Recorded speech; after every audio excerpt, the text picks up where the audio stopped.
word friend in a limited way. Marami kasi yung ibig sabihin ng friend. Sa atin nga, meron tayong kahulugan ng version ng friend na hindi dito sa version ng Bible. Another one, according to the Bible, it refers to the best man at the wedding. Diba? Pag may kasal, yung best man, ibig sabihin ng best man, yun yung malapit sa iyo. Hindi ka pwedeng sabihin best man kung hindi siya close at hindi kayo magkaibigan. Sabi ng John 3:29 sa New Living Translation, it says there, "It is the bridegroom who marries the bride, and the bridegroom's friend is simply glad to stand with him and hear his vows." Pag sasabi na sila, "Ikaw, minamahal mo ba itong babae ito?" "Opo, minamahal ko po siya." Sa hirap at ginhawa, kinikilig siya. Kasi narinig niya yung boses ng kanyang best friend kinakasal. Hindi ko alam kung anong tawag din doon sa babae, sa brides.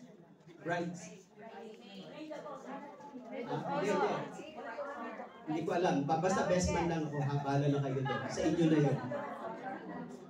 Ganun yun eh. Siyempre kikiligin ka. Kasi ang isang matalik na kaibigan ay sumasaya kapag ang kaibigan niya rin ay masaya. Ibig sabihin, ramdam niya yun. Pag ang isang kaibigan na matalik ay nasasaktan, nabibigo, ramdam niya rin yung pain. Ang unang dapat makadama ng iyong joy, ng iyong pain, disappointment, or success is your friend. Siya dapat talaga, mga kapatid. Hindi yan mararamdaman ng mga malalayo na kaibigan. Magkaiba kasi, all of us has many acquaintances, but few of us has friend. Iba kasi yung acquaintances. Maaaring kilala lang kita, nagkakilala tayo, pero wala akong alam sa background mo, wala akong attachment connection sa'yo. Pero nagkakilala tayo, nag-meet tayo, acquaintances. But being a friend, mga kapatid, iba yon. It's more than an acquaintances. So, ganun po ang ibig sabihin niyan, mga kapatid, na makikita natin na sinasabi ng Bible, "You are my friends if you do what is my command." Tapos sabi dyan sa verse 13, "Greater love than this, than to lay down one's life for his friend." Wala nang hihigit pa sa pag-ibig na ito, kundi ang pag-ibig ng isang kaibigan na nag-alay ng kanyang buhay para sa kanyang kaibigan. Kung ano man, may higit pa ba sa isang pag-ibig ng isang kaibigan na nag-alay ng kanyang buhay para sa kaibigan? Pag kaya mong isakripisyo at ialay ang buhay mo para sa iyong kaibigan, mga kapatid, and that is the highest expression of love, of being a friend. At si Jesus lang kasi nakagawa yun eh. Magkaibigan tayo, pero kung mag-death penalty ka na, siguro ikaw na lang muna kasi may asawa pa ako, may mga anak pa ako. Pero kaibigan kita, dito na lang ako sa iyo, makikidalamhati ako sa kamatayan mo. Pero kung ako re-replay sa iyo para ako ang mabitay, huwag naman ganun, may pangarap pa kami. And only Jesus can do that, mga kapatid. Si Jesus lang. Kaya sa Bible, si Jesus lang talaga ang tunay na kaibigan. Ang friendship natin hindi perfect. My friendship to you and your friendship to me, hindi siya perfect.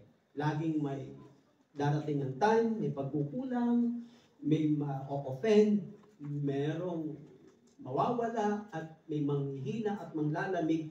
Pero yung friendship ni Jesus sa atin, ako, perfect po yun. Amen? Kaya, therefore, the encouragement here is, let us go to the Lord. Siya unahin nating friend. Kaya kapag ang buhay natin ay hindi natin na-establish ang magandang relationship and friendship with Jesus, lagi ka lang masasaktan at mabibigo sa tuwing hahanap ka ng kaibigan sa mundo. Pero kapag nauna mong hanapin at makapaglagay, makapagtayo ng isang magandang relasyon kay Jesus, pag humanap ka na ng kaibigan sa mundo, kahit masaktan ka pa, kahit iwan at mabigo ka pa, kahit itaboy at itakwil ka pa, hindi ka madi-discourage dahil merong nag-iisang tapat na kaibigan sa Let me go on, mga kapatid. What kind of relationship did Jesus describe when He called us friends? Si Jesus ang nagsabi. Sabi niya, you are my friends if you do what my command. Bakit niya binanggit yon? Anong klase, anong uri na meron siyang ugnayan, relasyon sa kanyang mga alagad o relasyon din sa atin? Isa po yan ang magandang hamon para sa atin, mga kapatid, na makita natin ngayong hapong ito, yung ating pinag-aaralan, the friends of Jesus. First is, mga kapatid, first and foremost, it is a relationship of love and obedience. Ang pag-ibig, ang pagiging magkaibigan, mga kapatid, sabi ng, basahin ko ulit yung verse ng 14. ng chapter 15, you are my friends if you do what I command. Napansin niyo po yung if you do what I command. Kung gagawin mo. Kung susundin mo. So therefore, the first step is, it is a relationship of love and obedience. Kung love lang, masyadong abstract eh. Pag sinabi mo, I love you, paano mo ipoprove yung tama, totoo yung love mo? Parang ang Diyos ka, prinove niya sa atin yung love niya. Eh. Sabi ng John 3:16, for God so loved the world. Ano ginawa niya? He gave. Binigay niya si Jesus. Sabi ng Panginoon, mahal na mahal ko ang sanlibutan. Hindi naman huminto doon. Binigay niya ang kanyang anak. So, ibig sabihin, when you love, you give. When you give, you love. Parang gano'n. Di ba, mga kapatid? Pero kapag ang nauna ay nagmamahal ka, walang nagmamahal na hindi nagbibigay.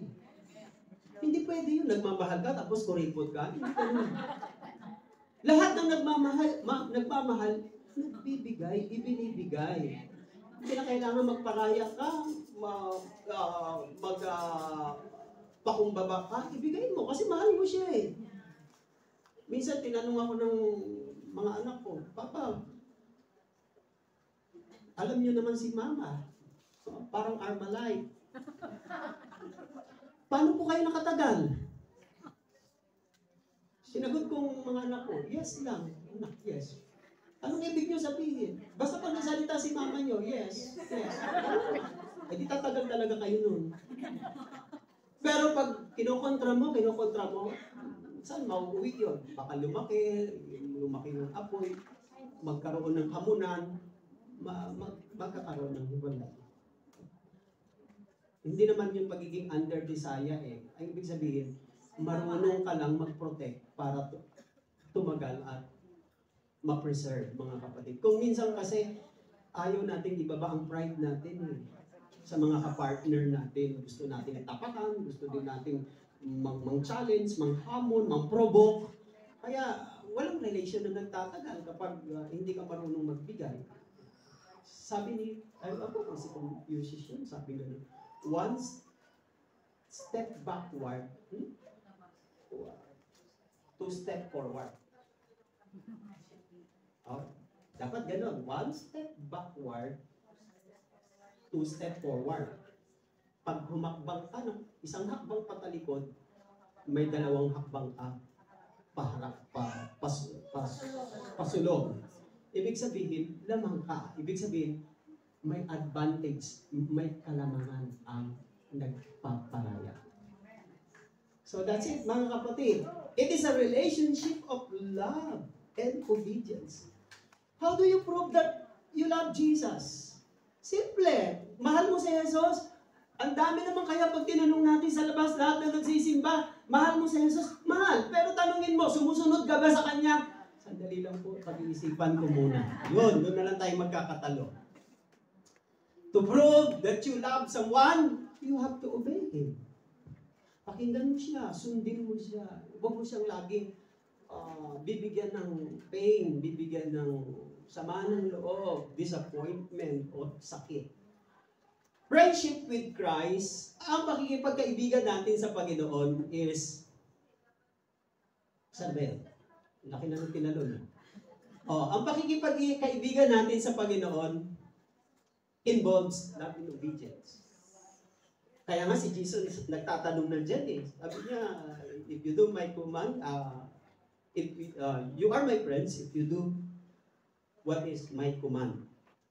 Now, friendship with Christ involves talaga. Hindi mo pwedeng alisin yun. Sapagkat diyan binabase kung talagang magkaibigan kayo ng Panginoon. Pag marunong kang sumunod sa Panginoon, hindi maaaring hindi ka rin marunong sumunod sa mga nasa taas mo, bawa, saan ka bang community, saan ka bang grupo, saan ka bang leadership. Meron lagi yung mga mga ranks. Meron yan lagi na inilalagay. Walang iglesia, community, chapter, etc. na walang leadership, na walang mga namumuno. Meron sa simbahan, may namumuno sa government, meron din.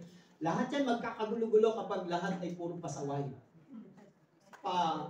Pasuway, mga kapatid. So it is not just a matter of master-servant relationship. Yung relationship ni Jesus sa atin at sa atin sa Kanya, hindi po ito master-servant relationship. Kasi pag master kasi nakakatakot eh. Imagine, kung ang turingan ninyong ng employer mo ay magkaibigan kayo, hindi ginagamit ng employer mo ang pagiging master niya sa'yo, kundi ang trato niya sa'yo parang kaibigan, pero employee ka niya. Ang sarap ng ganon. Ang sarap mag-work ng ganon. Pero kung lagi kang gumagawa ng duty mo sa employer mo dahil natatakot ka, dahil hindi mo alam kung anong gagawin ng employer mo sa iyo, ang hirap hanapin ng mood niya, pati ng taste niya, palagay ko hindi masarap na relasyon. Lagi ka lang nangangamba, natatakot at nag-aalala. Walang love. Tama po ba? The friendship of Jesus for us, it's not just a matter of servant relationship, but it is a love and obedience. It is an intimate and personal relationship.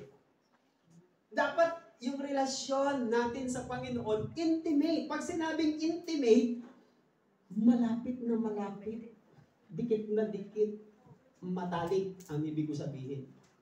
Personal. Hindi impersonal. Dapat personal.